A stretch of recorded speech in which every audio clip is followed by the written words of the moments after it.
గణాధిపతయే నమః. ఓం గురుభ్యో నమః. ఓం శ్రీమాత్రే నమః. పరమేశ్వర స్వరూపమైనటువంటి జ్యోతిష, వాస్తు మరియు ఇతర అనేకమైనటువంటి శాస్త్రములను మనకు అందించినటువంటి మహర్షులకి నమస్కారం. హయగ్రీవ హయగ్రీవ హయగ్రీవేతియో వదేత్తస్య నిస్సరతే వాణి జహ్నుకన్యా ప్రవాహవత్.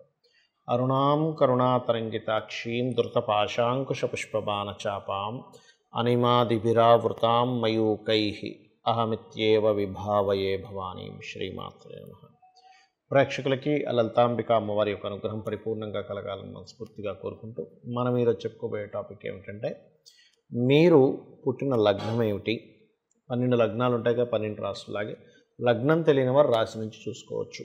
గుర్తుపెట్టుకోండి, నేను చెప్పే టాపిక్ ఏదైతే ఉందో ఆ లగ్నరీత్యా లేదా రాశిరీత్యా మీరు జన్మించినప్పుడు మీ లైఫ్ లాంగ్ అంటే మొత్తం మీ జీవితంలో తీసుకోవాల్సిన జాగ్రత్తలు ఏమిటి, మీ లైఫ్లో ఏ గ్రహం స్టాండర్డ్గా ఉండేవి అంటే అలాగా మీ జన్మజాతకంలో ఈ యొక్క ప్లానెట్ యొక్క ప్రభావం ఇలా ఉంటుంది కాబట్టి మీరు ఈ జాగ్రత్త తీసుకోవాలి, ఇటువంటి అవకాశాలు వస్తాయి, ఈ విషయంలో ఈ దేవత ఆరాధన చేసుకుని మీకు వీక్గా ఉన్నట్లయితే అనేటువంటి అంశాలు మనం ఒక్కొక్క లగ్నరీత్యా ఒక్కొక్క రాశిరీత్యా మనం ఇప్పుడు తెలుసుకుందాం.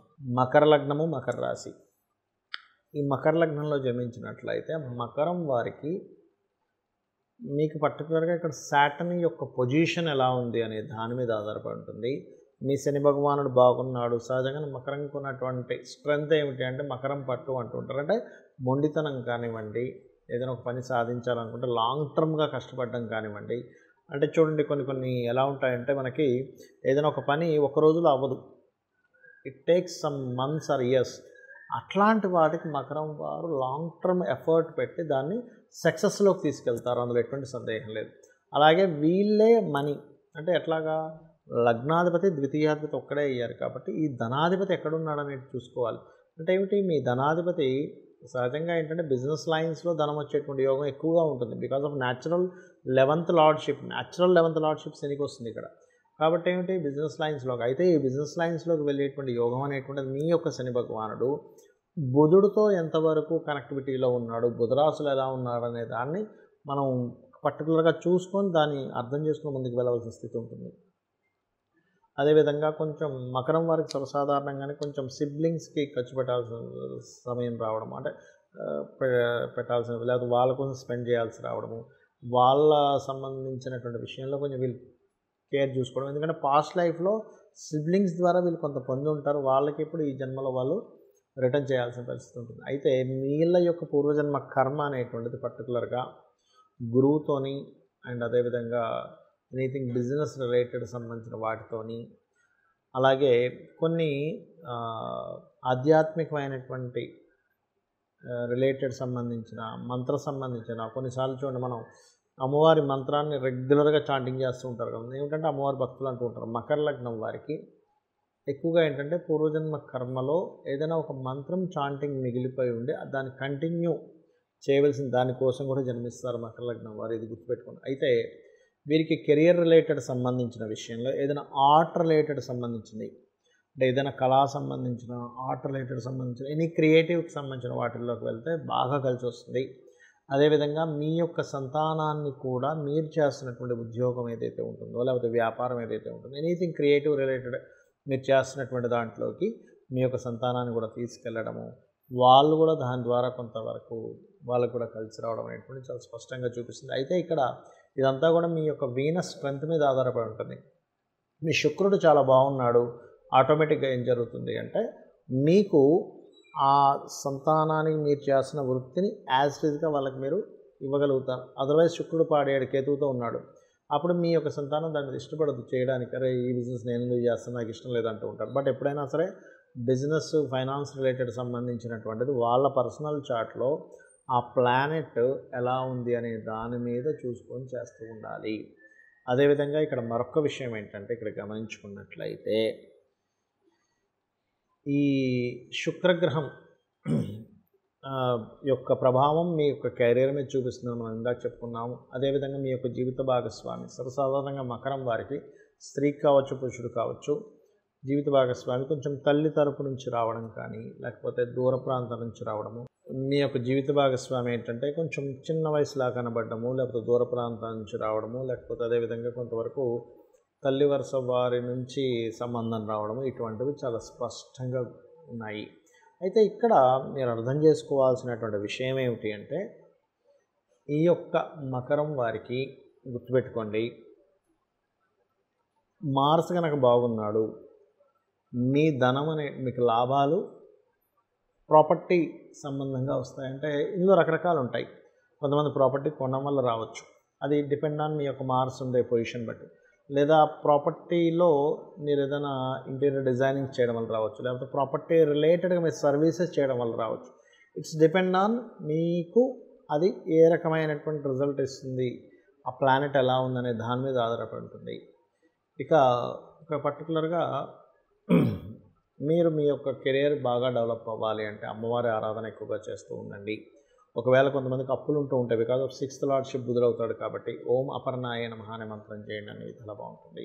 మనము ఒక్కొక్క ప్లానెట్ స్ట్రెంగ్త్ ఎంత ఉంది దాన్ని బట్టి రెమెడీ చేసుకోవాలని చెప్పాను నేను మీకు. అయితే ఇక్కడ ఒకటే గుర్తుపెట్టుకోండి, జ్యోతిష్శాస్త్రం అనేటువంటి దేనికి ఉంది అంటే మీకు ఒక వెలుగు, మీకు ఒక రూట్ చూపించడానికి మాత్రమే. అంతేగాని నా జీవితం ఇంతే, నా జాతకం ఇంతే, నేను ఇంకెప్పుడు ఇలాగే ఇబ్బంది పడాలని కాదు. మీకు ఒక తోవ తెలియట్లేదు ఒక దగ్గరికి వెళ్ళడానికి, మనం ఏం చేస్తాం, వెంటనే మన ఫోన్ ఓపెన్ చేసి అందులో సెర్చ్ కొడతాం, నేను ఇక్కడికి వెళ్ళాలంటే ఎలా వెళ్ళాలి, వెంటనే రూట్ చూపిస్తుంది.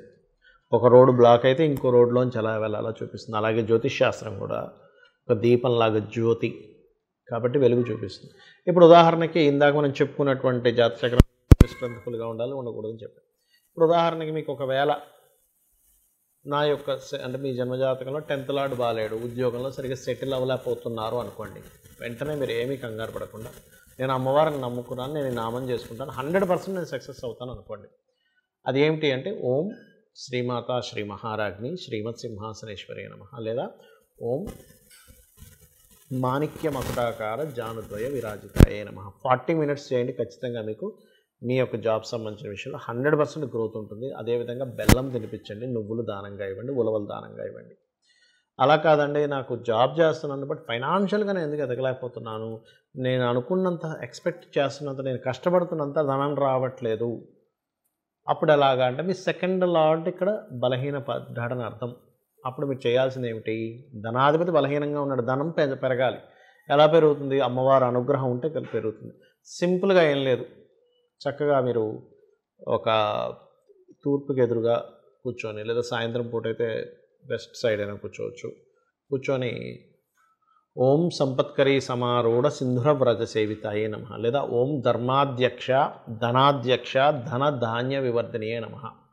ఇవి చూడ్డానికి లలితా సహస్రనామాలు కేవలం నామాల్లో అనిపిస్తాయి, కానీ ఇవి గుర్తుపెట్టుకోండి చూడ్డానికి నామములే కానీ బీజాక్షరములతో సమానము, వేదముతో వేద మంత్రాలతో సమానము. ఎందుకంటే అమ్మవారిలో నుంచే ఒక 8 కిరణములు వసిన్యాది వాగ్దేవతలు తెల్లటి కిరణాలు బయటకు వచ్చి చెప్పినటువంటి అంశం ఇది. కాబట్టి అపౌరుషములు అంటారు వీటిని. మీరేంటంటే అసలు ఇది చాలా స్ట్రాంగ్ అని మీరు బిలీవ్ చేయాలి. మీరు తెలుసుకొని చేస్తే దాని ఫలితం వేరుగా ఉంటుంది. అదేవిధంగా మరి కొంతమందికి బిజినెస్ చేస్తారు, జాబ్ కాకుండా అందులో బాగా రాణించాలని ఉంటుంది. అప్పుడు ఏం చేయాలి అంటే ఓం ఇంద్రగోప పరిక్షిప్త స్మరతూనాభజంగికాయై నమః చేసుకుంటూ ఉండాలి. ఇది మరొక విషయం ఏంటంటే ఇక్కడ దీంతోపాటు ఇక్కడ మీరు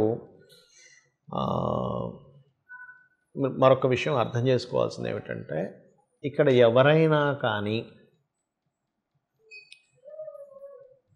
ఒక్కొక్కరికి ఎలా ఉంటుందంటే జాబు బిజినెస్ ఇవన్నీ ఒక ఎత్తు అయితే వివాహం అవ్వట్లేదని బాధపడుతూ ఉంటారు. అప్పుడు ఏంటి, 7వ స్థానాధిపతి పాడయ్యాడని అర్థం. మీ జన్మజాతకంలో 7th లార్డ్ పాడయ్యాడు.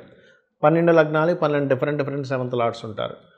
ఆ 7వ ఏ గ్రహాల చేత పాడయ్యాడు, అందుకు అది పని చేయట్లేదు. అంటే ఏమిటి, సింపుల్ ఎగ్జాంపుల్ ఇప్పుడు చెప్తాను చూడండి, ఒక చిన్న ఎగ్జాంపుల్తో చెప్తాను. ఒక వెహికల్ ఉంది, బ్రేక్ కొడుతుంటే బ్రేక్ అవ్వట్లేదు, లేదా ఎక్సలేటర్ రైజ్ చేస్తుంటే అవ్వట్లేదు. అంటే కారణం ఏంటి, దానికి సంబంధించిన లింక్ ఏదైతే వైర్ ఉందో అది తెగిపోయింది, సింపుల్, అంతే కదా.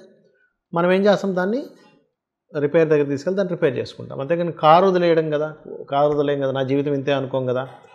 బ్రేక్ పడకపోతే నా కారు ఇంతే అని కారు వదిలేయం, లేకపోతే మనం విరక్తితో వెళ్ళిపోం. సింపుల్గా ఆ బ్రేక్ ఎందుకు పడట్లేదో తెలుసుకుని దాన్ని రిపేర్ ఎలా చేసుకుంటామో. మీకు 7th లార్డ్ ఎవరైతే అయ్యారో ఆయన బలహీనంగా ఉన్నాడు. కాబట్టి లలితా సహస్రనామాల్లో ఓం కామేశ బద్ధమాంగళ్య సూత్రశోభిత కందరాయ నమః అని అనుకుంటున్నట్లయితే మీ సప్తమ స్థానాధిపతి ఎందుకు వీక్ అయ్యాడంటే పూర్వజన్మల్లో తెలుసో తెలియకో మనం కొన్ని దోషాలు చేసి ఉంటాం జీవిత భాగస్వామి విషయంలో, కాబట్టి ఈ రకంగా ఉంటుంది. అదేవిధంగా వివాహం అయింది కానీ మాకు ఇబ్బంది ఉందండి, ఓం శివ కామేశ్వర అంకస్త శివ స్వాధీన వల్లభాయ నమః. ఇంకొంతమంది జాతకాల్లో కొన్ని విచిత్రాలు జరుగుతుంటాయి. ఎలా అంటే నేనేం చేసినా తప్పు పడుతున్నారండి అంటూ ఉంటారు. ఇక్కడ రెండు రకాలు. సొసైటీ నేనేం చేసినా ఏం మాట్లాడిన ఇబ్బంది పడుతుంది అన్నప్పుడు ఓం కర్పూర వీటి కామోద సమాకర్ష దిగంతరాయ నమః చేసుకోవాలి. అలా కాదండి, మా భార్యాభర్తల మధ్య విషయంలో మాకు తెలియకుండానే మిస్అండర్స్టాండింగ్స్ వస్తున్నాయి అని అనుకున్నప్పుడు ఏంటంటే పర్టికులర్గా మీరు లలితా సహస్రనామాల్లో ఒక నామం ఉంటుంది. అదేమిటి అంటే ఇందులో రెండు విషయాలు. ఒకటి, ప్రతి విషయము ఏదో ఒక లిటిగేషన్గా ఏర్పడుతుంది అన్నప్పుడు ఓం కామేశ్వర ముఖాలోప కల్పిత శ్రీ గణేశ్వర చేసుకోండి. చేసుకున్నట్టయితే ఖచ్చితంగా బాగుంటుంది. అలా కాకుండా